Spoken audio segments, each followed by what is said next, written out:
quite a lot of speech-related part and Yes, yeah, how that to would be communicate. Which languages do you speak? So I speak Russian, I speak Hebrew, and I bad in grammar on both Russian, Hebrew, and English. And I was quite awful in communicating and speaking when I was a teenager. I will speak very quick. I will mumble. I will eat the end of the sentence. Imagine dating during this time. It was a Oh my shit show, goodness. excuse my French. Like you're going to a pub, like, hi, how are you? Like, what? What are you saying? But long story short, there's something that hit my very deep. Like one day I'll grow up and I will learn how to speak well. And guess what? It happened. That's right. And that's why you're here on the Money, the Mindset, and the Mentoring podcast. Not only does he speak all those languages, we saw that he spoke French as well. So that's fantastic too. And I always wonder why French gets referred to and when anybody swears or like, oh, pardon my French. And that's something that I've always been curious about. I wonder where that actually came from. I'd like to look that up, but when I have some, GPT. We'll ask yeah, ChatGPT. exactly. Yeah, that's right. When in doubt, ask ChatGPT. Well, that's the thing right now is we look at the environment that we live in is there is so much technology that's moving at such a high pace and people have to learn to adapt to this. And, you know, one of the things that when we look at your book, the architecting success, and we start talking about sales and technical sales in that specific. So, you know, if you're in tech support, if you're somebody who's in client service or even technical sales support, this is the podcast for you because we're going to really dive into what's something that really fits into your wheelhouse. Because, you know, let's face it, there's so many sales training programs out there. You've got Grant Cardone, you've got, you know, spin selling, you've got Zig Ziglar. There's just a litany of them, but not something specialized just for people in tech support, just for people in technical sales support, because there's a specific nuanced issue that occurs when you're in that capacity.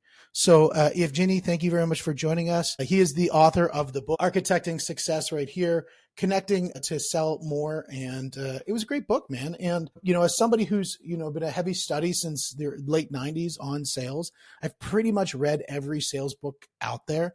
And for anybody who's got a sales book, you want me to review it, I'll check it out. And it'd be wonderful to really dive into this because I think there's a convergence that's happening. You know, we have sales, we have marketing, and we have IT, and they're no longer these independent silos. The amount of overlay that happens on a corporate level in the way that they need to be able to build out content on speed, to be able to communicate to each other and the market, you know, at a pace that's never been seen before. This is huge. And then if we look at that interplay between, say, an account manager or a outside sales rep and a technical support sales rep, I mean, that also has to happen. So I want to talk specifically about you, where you've come from, number one, and how that's really going to help somebody to start to understand this is how I can make my future, this is how I can make my today more effective in the role that I play in the sales process. First of all, thank you for bringing me here. Very, very happy here to be here today. You mentioned something about technical support and sales. So I want to touch base on this very quickly and then talk about myself. Right now, majority of the products are SaaS. They are as a service. And people concerned about churn. You don't just sell something and leave it with the customer. You want to pay monthly, annually, and vice versa. So if you sell something great, but your support person, your sales support person, not following up, not doing great customer success, guess what? They will leave on the next payment in a month, quarter, a year. But you asked me to introduce myself. I'll quickly explain. I'm Evgeniy. I'm here in Toronto, Canada. Always happy to talk with fellow Canadian as well. I'm a second-time immigrant. When I was a little baby, not little baby, when I was 11, I moved from Kyiv, used to be still USSR, now Ukraine, to Israel. Spent there quite a lot of time, including Navy, where I learned a lot about technology, when I learned a lot about networking and computers. And this is where I also learned that public speaking is very, very scary because I messed up one time and they told me, you're going to present and explain why you shouldn't brute force and hack people's computers. And I was presenting to a crowd of people that I knew. Even right now, I have goosebumps when I'm talking about that. I didn't know what I'm doing. I was shaking. I was sweating. I was mumbling. Fast forward, I found Dale Carnegie, How to Find Friends and Influence People, trigger something in my mind. Later on, did Toastmasters. Later on, moved to Canada, worked for a guy named Robert Horjovic, if any of you watched Shark Tank, for 16 years, was able to support, architect, and do a lot of pre-sales for enterprise companies, all the banks in Canada, many large enterprises in US and Europe as well. So I have this variety of knowledge on the technical side. And later on, also hearing many vendors present their technology solution, and stuff dribble, stuff steam. Like, oh, I like this. I don't like that.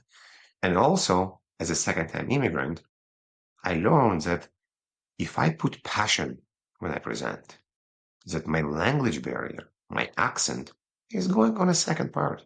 People like, oh, you really care about this technology. There's no way you're so excited about this network switch or network firewall. Like, this is true. It is so true that it's not necessarily always what you say, but it's how you say it. I mean, this is why when we have a steak, I mean, the purist will ignore what I'm about to say, but when you have a steak, you're going to put some steak spice on it. We're going to put that Montreal steak spice on our steak because it brings it to that next level. The same thing applies when we have a conversation. The same thing applies when we do a presentation, is we want to have something that gives it just that little bit of skill that allows us to communicate in a way that we can speak just past the words, but we can reach into the emotions of the individual. And I know on page 12, you wrote that soft skills are the bridge between technical expertise and client satisfaction. Why has it been so long that when we look at customer service or customer support, or when we look at technical sales support, why does it always seem that there's a gap that exists in those soft skills? Because and I say we because I'm a technical dude, it took me quite a long time to just transfer from being a geek to something else as well. We think if we talk numbers, if we give the facts, if we explain that our AI, LLM, whatever it is the best, people understand. It's like given, like I already know this. Like, what do you mean you don't know this part? But if you put an accounting person and a developer in the same room and ask them only use the language you use with your buddies, guess what? They will have no idea what you're talking about. So the problem or the opportunity is for us, the technical people, to understand the language of the other person, to understand which metaphors you can potentially use that they will understand and they will explain. I remember a very good example when I was presenting a long time ago, and a CIO told me, Evgeny, why do I need an antivirus? And I'm like, because of blah, blah, blah. It's like, no. In the business term, explain to me as somebody, why do we need an antivirus in the company? It triggered not a lady, a huge ball in my head. I'm not speaking his language. So this is a problem when we present our ideas as a technology people. We need to understand what the other part want, what they need, what's important to them, and not just to us. In the communication side of things, it is so critical for you to understand that the message takes two components. It takes the person who's giving the message and the person who's receiving the message. And if the person receives the message in a way that's very different, so say I have what are they called, like a decoder, and I'm trying to decode what you're telling me. My decoder only decodes French, and you're speaking in Spanish. It's going to be very hard for us to communicate. But if you go into the language of the person who's receiving that information, it could be the exact same information, but spoken in the correct language, they're going to understand it so much better. And that's where when we look at technical sales and technical people, as you had just brought out, many times what they do is they spend so much time focusing on the technical impact or the technical, features and advantages of their product, but they never really hit on the benefits. And the benefit side of the thing is the thing that really drives. And we look at the benefit side, it's not only what benefits the company, but also what benefits the individual. I want to add here something very important. I saw many, many times, and I was guilty of this as well. In my mind, I think this demo, this app, wherever it is, I have a vision why it's so great. So I want to show you why this program, this application is so good. But how often do I ask Steve, what do you care about? Guide me. What's important for you? Especially if I just met you. I cannot guess. Maybe you don't want to hear about my feature. Maybe you have a completely different way to consume information. Maybe you don't want to even see them. Maybe you just want to hear, understand. Maybe you want to understand the ROI, the return on investment. This is why guiding and being guided, very, very uncommon for technical people to actually ask for guidance. Or, Mr. Customer, can I guide you? Or, Mr. Customer, what is the best way for me to explain XYZ to you? Absolutely. Again, it's playing in the territory of what's important to the person that you're talking to, because let's face it, most people's most important, most interesting thing that they love to talk about is themselves. And I think like I know on page 45, when you're looking at talking about building trust with an individual to help them understand, is it, even if the specs are great, I need to trust the source of where I'm getting the information on that specs. And you talk about trust is built through technicals. It is not built, rather, through technical specifications, but through a connection. And really, what your book is, the message around your book is the art of the soft skills as a connective tool to be able to translate that hardscape of the technical knowledge into the softscape of making a decision. Let's go a bit deeper there. You and me know, and I hope our audience as well, you can come to a party, you can come to a meetup, and you're going to be people you instantly want to talk to them. And you're going to be people that you're not really connecting with them. This could be a variety of reasons. But let's say you just heard this particular person, boy and a girl, they play golf, they watch soccer, they like podcasting. Like, oh my God, I like podcasting as well. You automatically going to talk about podcasting. You're going automatically going to go and kind of levitate to the people that have similar Mm-hmm. kind of hobbies. I was interviewing a friend that actually I didn't know he's autistic. And it was a very interesting conversation because for me it was completely different word. And he told me, Evgeny, I don't like the small talk. I don't understand small talk. But then we spoke with like Brian, you and me talking for the last 3 years, every month. We talk about AI, we talk about databases, we talk about interesting tech. He's like, yes, but it's all small talk. He's like, yes. So you don't like small talk, that it's not part of what your hobbies. We all have a hobby, could be sailing, could be knitting, but you just, if you find this part and if you have wide enough knowledge about what's happening in the world, you can pick up the conversation. You know, it's so interesting. I love what you said about the autistic.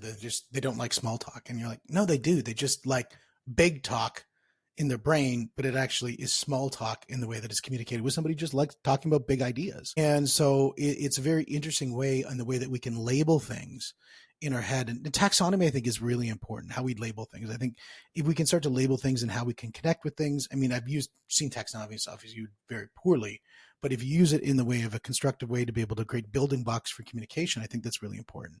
Now, that's on the structure side of things. But another thing, I know you were on the Hacker Value Studio podcast where you talked about vulnerability as a strength in building connections, because this is that when you talk about that individual, that's about talking about his big things. And he's like, no, I can focus on that. But the biggest challenge with a lot of people in tech is to really open up and show that vulnerability, especially in high pressure situations. I think vulnerability is one of these fundamental and probably one of the most important soft skills after curiosity, because you need to be curious to actually do something first. Why? Because if you're not vulnerable enough to open up, and don't forget, soft skills sound soft, but they're actually not so fluffy. You have to do something to actually get there. So if you okay and you okay to push yourself to be vulnerable, to ask the right question, to potentially you'll be slapped on your hands if you asking this right question, that new things may open up for you. As a salespeople, one of the important parts, I think so, is the ability to close business. If you're an amazing conversation, you're doing a great presentations, demos, but you never ask for the PO, you never ask for if you're going to buy this. And what's the point of all this? We do need to close the business. And this part of actually asking the customer, Mr. Customer, is there a budget for whatever we're doing? Is you planning to buy this year, next year, just to understand? Because the answer to potential will be no. This is actually a closed end of question. Maybe talk about different type of questions later on. And there's many different things.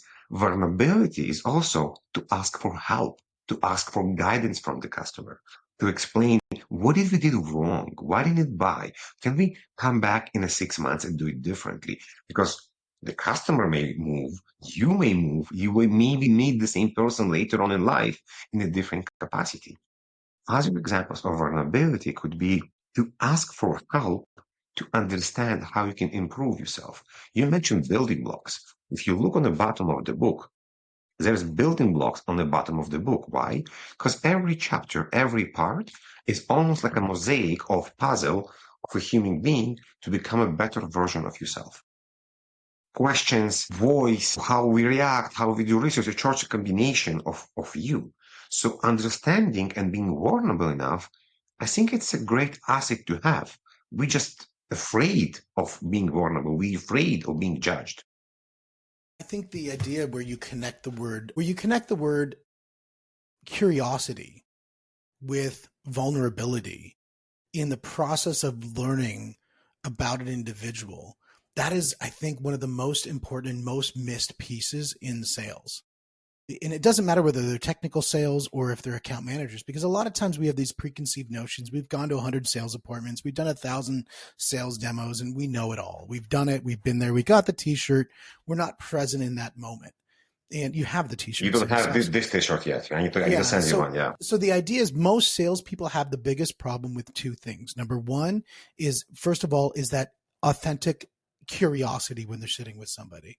Then turning that authentic curiosity into a vulnerability, saying, in this moment, if I'm going to learn something about this person, about this business, about this opportunity, whatever it is, that specific person I have the vulnerability to say, I don't know everything and I want to learn.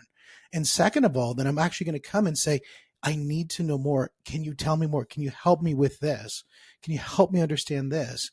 And with that sort of servant mindset, they're able to really pull out the things that are so important in the process to be able to figure out, because it's where you can sell, because it's not about sales. It's about, can you help this person? Can you help this company? Because if you close a deal and it doesn't help that company, it certainly is not going to help you. Yeah, you might win in the short term, but you're not going to win. You brought something very interesting that I think is very important to kind of emphasize here. Being authentic, being actually true to what you're saying. You have a curiosity, not because you're a very smiley, nice car salesperson, just want to sell you the car, and you will say everything, whatever the customer wants to hear. You actually attune to a customer and you care about a customer.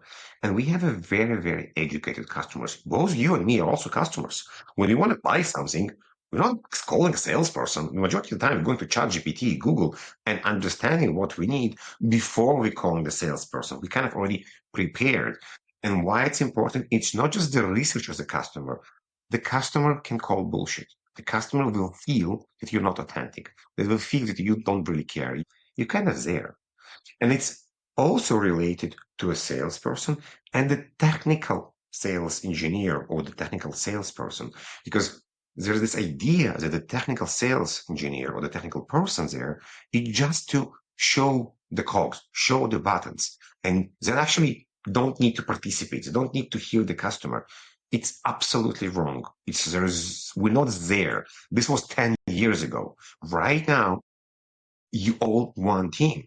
You mentioned sales, technical sales, marketing, customer success. If you're not working together to provide the customer what they need and connecting to customer on their level, the customer will not be happy. And if they're not happy, they're going to leave to somebody else.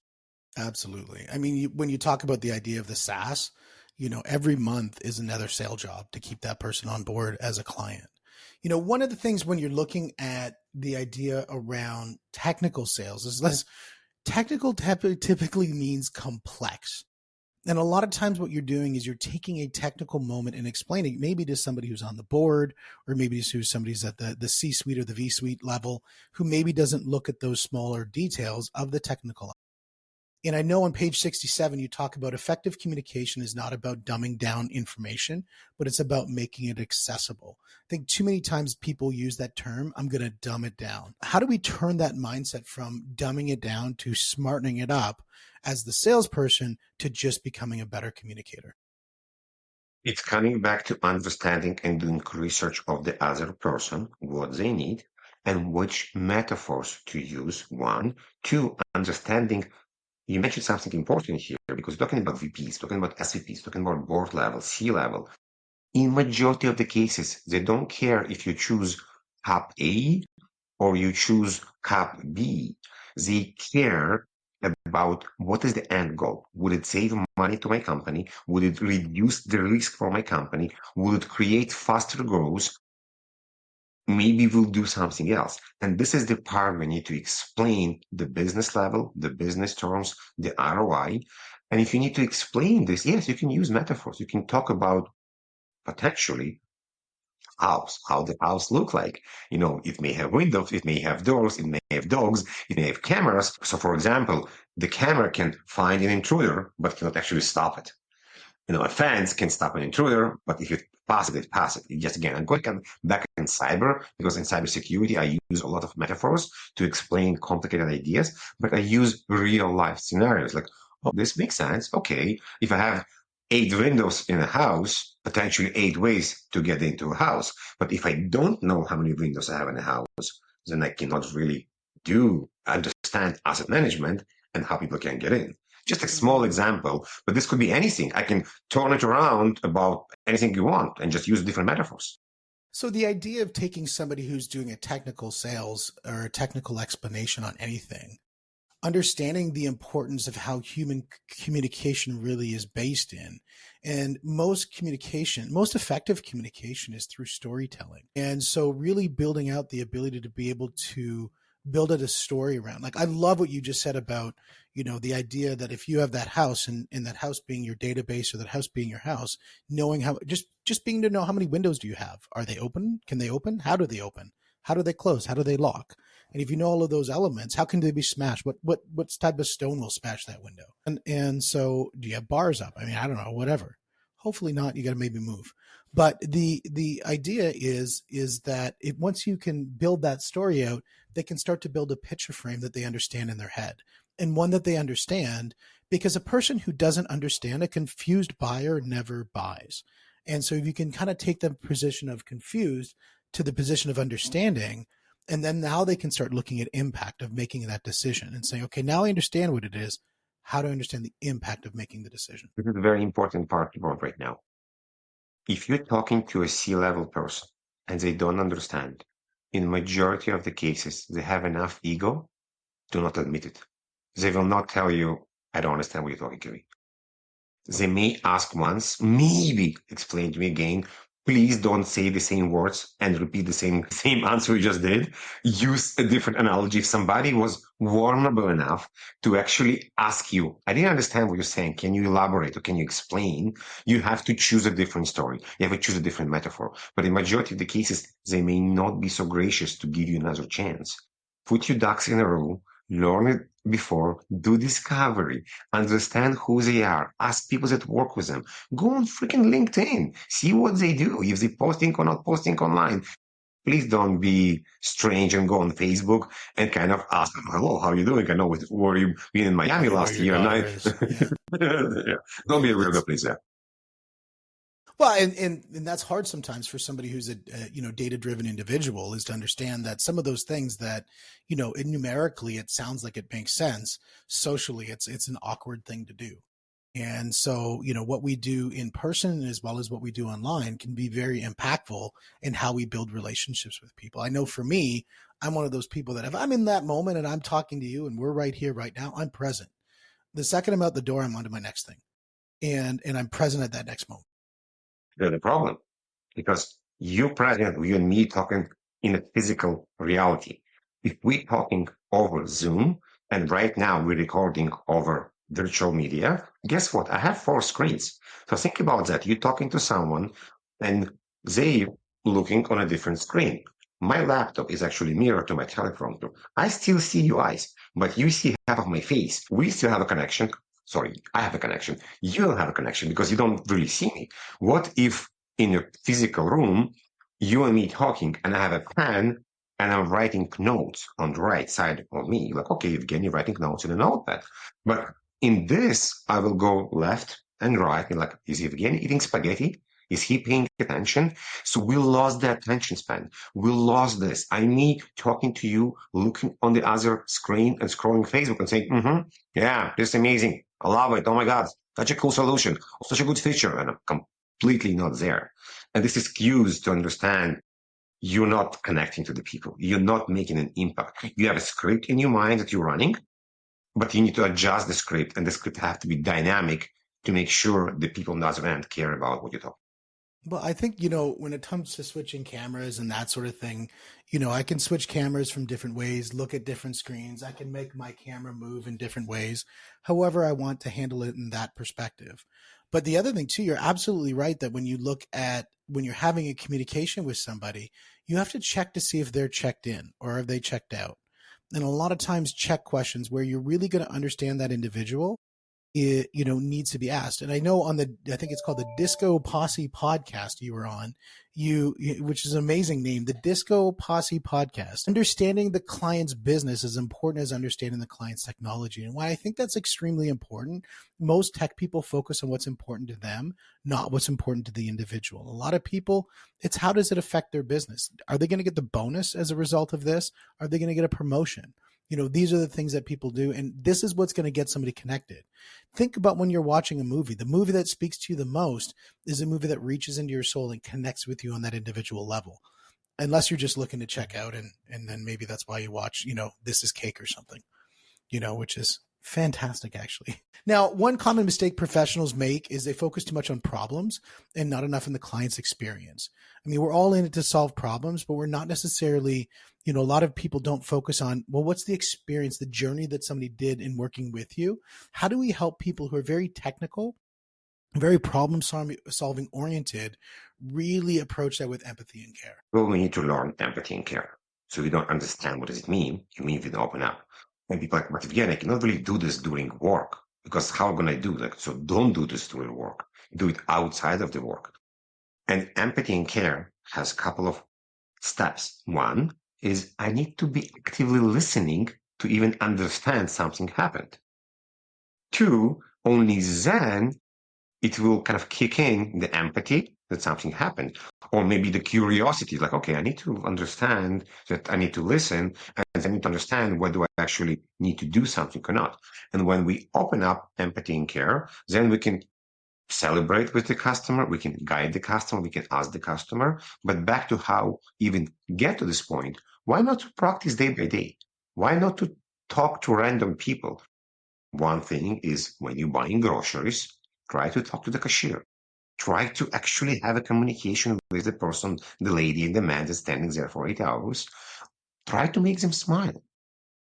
If you did it, check. You did your homework for today and you made somebody else better.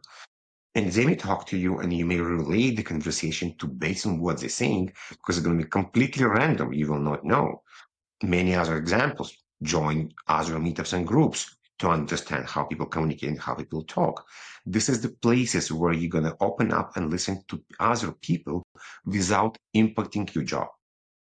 Other things, I think definitely doing exercise at work with your account manager inside your team, running through scenarios. This is how Army works all over the place, all over the world.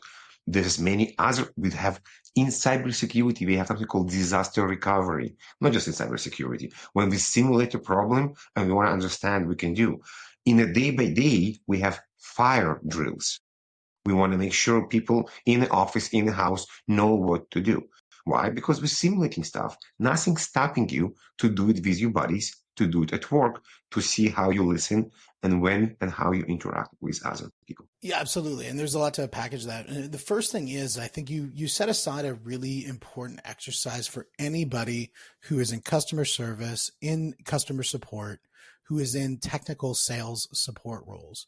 Is number one is recognize that it doesn't matter where you go, if you're at the grocery store, at the gas station, if you're at a family reunion, you are always in a mode where you are selling or buying something. And if you're in that situation, Grant Cardone wrote a great book called Sell or Be Sold, and it does a great job of summarizing that. And I think for you, what you really did is you honed in for them. This is an exercise they can practice on a daily basis in every interaction that they have. You go to the grocery store, just find out about the person who's next to you buying that mango and see if you could just get them to smile or tell a joke or something like that they just kind of make somebody's day better. Sell them happiness. Because I can tell you, I was at Collision. I don't know if you went to Collision in Toronto. I was at Collision and I was at a booth with a guy who I knew the company owner. And they had their developer who was sitting at the booth who was doing a lot of the explanations. And he was rather upset in the role that he was doing. He's like, I'm not good at sales. I'm like, dude, yes, you are. He goes, no, I'm not. I'm not good at sales. I'm like, you're trying to be good at sales, but I think you are good at sales. He's like, no, I'm not good at sales. I said, here's why you're good at sales. You're selling me on the fact that you're not good at sales. And I bet you sold everybody here that you're not good at sales. Why don't you just change the product to being good at sales? Use the same amount of determination that you have, use the same amount of conviction that you had around telling you that you're terrible at sales, and just switch the product to, I'm good at sales. Guess what? You're going to use the same technique and you're going to come up with the same outcome that you're actually going to sell somebody on what you believe in. So when we look at the book and we look at somebody who wants to dive deeper into the book, what is some of the things that they can do if you're going to direct them to 2 or 3 moments within this book that they can use and say that right now I can grab this book and I can walk away with 1 or 2 things that they can grab out of here? What would those be? What would be the big finale on the book? Well, things. One is work with your fear. Fear is not bad. Fear is good. And you can translate fear to excitement, because fear is we don't know the outcome. Excitement, we know the outcome. Definitely a bigger topic, definitely maybe another different show, but definitely think about that we can translate fear to excitement. 2, your voice matter. We're talking all the time right now. Do yourself a favor. Go analyze your voice. The same as you have a sore back or pain in your tooth, you're going to a doctor. Go and talk to people that are doing voice development to see if there's a way to improve your voice. I did it, help me, help many other people as well. Number 3, if you are not present, if you an amazing human being, but you have a headache, you have low energy, you're always pissed, you're not going to help anyone. You need to be present. So take care of yourself, sleep, food, eat, do push-ups between meetings, whatever the mini exercise. It's actually a chapter about that, but help yourself to be able to help others. I think that's so critically important. I think a lot of times people don't look at the things that happen outside of their sales environment and how important it is and how those feed in. I know for me, when I get up in the morning, I go to the gym first thing. I make sure that I'm eating the right foods. I make sure that I'm hanging around with the right people, because all of those inputs are really the fuel for my success for the day. And if I don't have the right inputs, the outputs go bad. The second thing is having those right internal understandings, the processing tools of those inputs, so that when we're ready to communicate with somebody, we have that right processing tool. Like, as you said, understand that the way that we relate to our environment, specifically to say, for example, fear, is understand that on the other side of fear is courage. On the other side of fear is learning. On the other side of fear can be success. There is no book that was ever written about any hero where they didn't go through a moment of fear, because fear is that sort of interpretation of saying, I'm going to something that I don't understand and I'm going to try to figure it out. And on that other side, you get growth. And so I think for most people who are in the technical environment, who are really dialed into the idea that they want to grow, because there's a lot of people who realize exactly what you're saying, is that if you're in technical sales or if you're in customer support and you're in a SaaS, you are not on the bottom rung of the ladder. You are on the top of the rung of the ladder, because you are the person who are helping the glue. You're helping the client stay sticky with your organization, because the way that you communicate with your client, the way you communicate with the person who is supporting your business, is so integral to the success of the business. So if you are in anything that is a technical sales environment, go out, grab this book. It's a great read. It's a nice short read. So for you guys in the technical space, this will be an easy read for you. For some of us who are maybe not in the technical space, it's definitely a good length. And so I really do appreciate you, Evgeniy, for joining us on the show. I want to let people know that, this book, Architecting Success, The Art of Soft Skills in Technical Sales, is available on Amazon. So guys, just jump on that. I got it delivered to me in like 2 days. But also the other thing too is they need to check out your podcast. You got the Security Architecture podcast and the Cyber Inspiration podcast. So those are 2 other spots to go. As an avid promoter of podcasting, I do believe that there's a great way that you can get to learn a little bit more about somebody. So check out those 2 spots. Evgeniy, it's been an absolute pleasure having you on the show. And guys, go check them out. And thank you very much. I love talking salesmen, and I've really enjoyed this conversation. Awesome. And guys, this is the money. This is the mindset. This is the mentoring podcast. We'll see you on the next one.